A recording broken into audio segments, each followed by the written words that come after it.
guys? It's your boy Zach here again, Gray's Garage. Had a lot on my mind lately, so I thought I'd pick up the camera again and just basically get into what I've been up to the last couple of weeks and show you what I've got going on with all my late 80s, early 90s shit boxes. So, to begin, I guess I should introduce the newest member to the family. Last week I picked up this 89 DX sedan. I think I got a pretty good deal on it. I wasn't really looking for another vehicle, but I've got the bumper.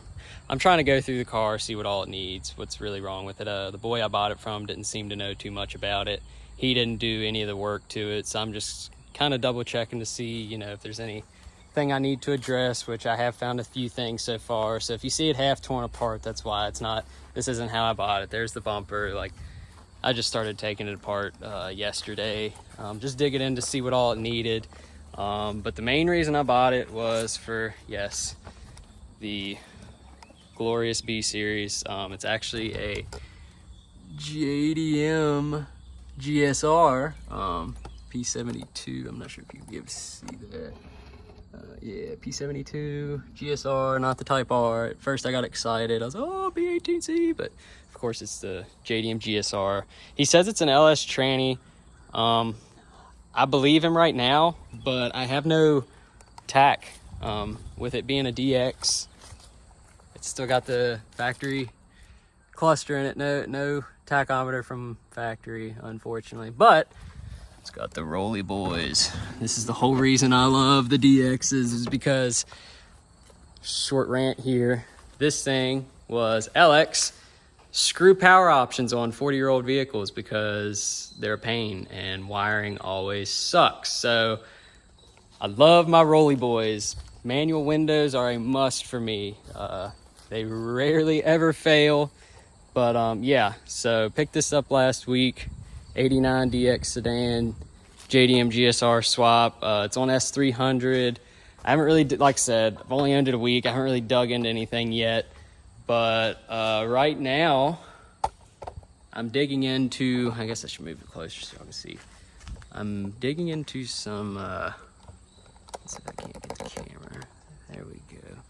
So I'm digging into some body damage, some structural damage right here. It's nothing I don't think I can't fix. I'm about 2 years into body work now. Still learning, obviously, but I think I know enough to where I could probably pull this out and straighten it up a lot better than what previous owner or someone else tried to do. I noticed something was going on. The hood, when it closed, I adjusted the passenger fender as much as I possibly could, pulling it out, and the hood was still very close. And then no matter how much I pulled this fender out and pushed the hood over this way, so I tried to keep it even on both sides, but when I pushed it over this side, it would touch that fender. So I knew something was going on this side. And then when you looked at it from a distance, you could tell the headlight was kind of sagging back down into it. It wasn't sitting flush with this filler piece right here. So I decided to tear it apart. And of course, we've got some, I guess this would be part of the apron, or like a core support crack. I don't know. Like I said, I'm still learning body work, but I'm pretty sure I can be able to straighten this up and pull it out a lot better than what they tried to do. But yeah, that's what I've got going on, is a little bit of body work right now. I tore the fender off. I'm gonna try to straighten this guy out. I think I can probably beat that out and get it a lot better than what it is right now. But I mean, the car runs perfectly fine. I got a really good deal on it just because previous owner couldn't get it started.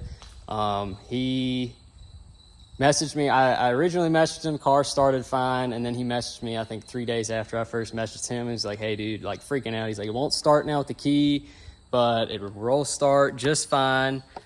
And I was like, that sounds something, you know, very familiar. I actually had the same issue with my hatchback. When I first got it, I bought it unmolested, all original D15 B2, now all motor B20 VTEC, hood pipe, hell yeah. But a week after I bought this, same thing. Start with the key just fine for a week, and then maybe the second week. I was 17 years old, didn't have a clue how vehicles worked. I got in it, pushed clutch in, key wouldn't do anything. And I was like, damn, dead battery. But then my brother pointed out, he was like, the radio still works. Everything else is cutting on. So something's going on. And of course the grommet for the clutch safety switch popped out. So we fixed that. And so when he told me this one would no longer start with key and it would roll start just fine, I was like, okay, the engine's still healthy, everything's okay. It's definitely a connection or something to the starter. I said, have you, tried tapping on the starter? Yeah, we've tried tapping on the starter, and nothing happened. So I was like, okay, I don't think it's a starter. Unfortunately, it was almost 4 hours away. We weren't able to get to the location until like 10:30 at night, so it was real dark, late. We just kind of wanted to get the transaction over with. So I didn't really have a chance to look at anything. Roll started it. I drove it home almost 4 hours. Just fine on the interstate. This is actually the best riding vehicle on the interstate I have out of all my vehicles, wagon included.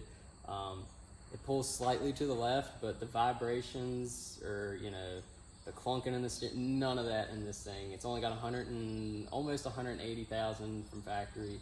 So I guess the suspension's still pretty tight on it, or someone replaced it at some point. This thing drove amazing on the way home. But yeah, got home. Very next day, first thing I wanted to do was see if the clutch safety switch grommet had broken apart and fallen out of the clutch slot that it sits in. And of course, it didn't have one. Whoever had it, I don't know if it was the guy I bought it from or the guy that he bought it from, of course, jumped the switch itself. They unplugged it and tried to jump it, and all it was the wire fell out of the plug.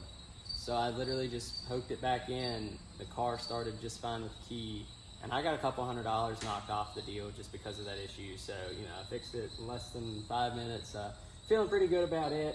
But I mean, yeah, there are some more issues now that he wasn't, either he wasn't aware of or got one over on me, but it's nothing I can't fix. I've been doing this for close to 8 years now, messing with these old Hondas. But besides this guy being pushed in a little bit, the next major issue, and I'm not sure when this happened, I'm suspecting it happened as soon as I left the guy's apartment, because I did hear something very weird, but the rear bolt is missing for the rear mount. I came to a stoplight, literally the first one after we left his apartment complex, and I heard something, you know when you hear a bolt fall and hit the ground, it makes a ting, ting, ting, I heard something fall and I started freaking out. I was like, oh gosh, something just fell apart. My fiance was behind me. I immediately was like, hey, did you hear or see anything fall out from underneath the car? And she was just like, no, why? And I was like, okay. And this was, like I said, as soon as I left, it drove all the way home just fine. But I did notice, I did pull on it 3 or 4 times. The shifter in the car was like coming back and staying, like I was shifting into fourth, it would stay put. And then if I gave it, throttle where it was under load, the shifter itself would move back. So I knew something was going on. I was like, that sounds like a mount issue. And of course, when I got home, there is no bolt in the rear mount. And the issue is, I don't know if it ever had one. Like I said, I thought I heard a bolt fall. I could have been paranoid because, I'm very paranoid driving these cars everywhere because they're so old and you never know who's done what to them. But that's my goal in the next few years, is to get all these vehicles torn apart and put together the way I want them. This one doesn't need as much attention. It was done in the early 2000s. It needs attention, but when they did it in the early 2000s, they did it right. So everything's lasted, and it does need some suspension work, but other than that, they did everything pretty good. I've basically touched every bolt on that car. I could do rear trailing arm bushings on it. Those are a pain. Don't really feel like it. It's not like, I'm out racing the car every weekend.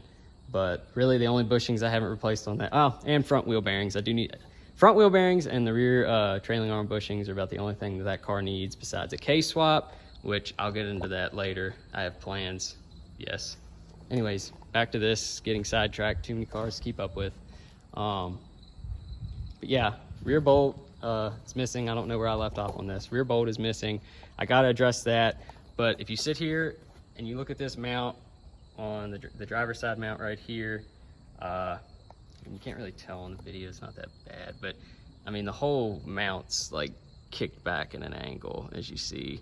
So I don't know if this whole section needs to come forward and out or what, but I don't see any kinks in the mount itself. I don't know.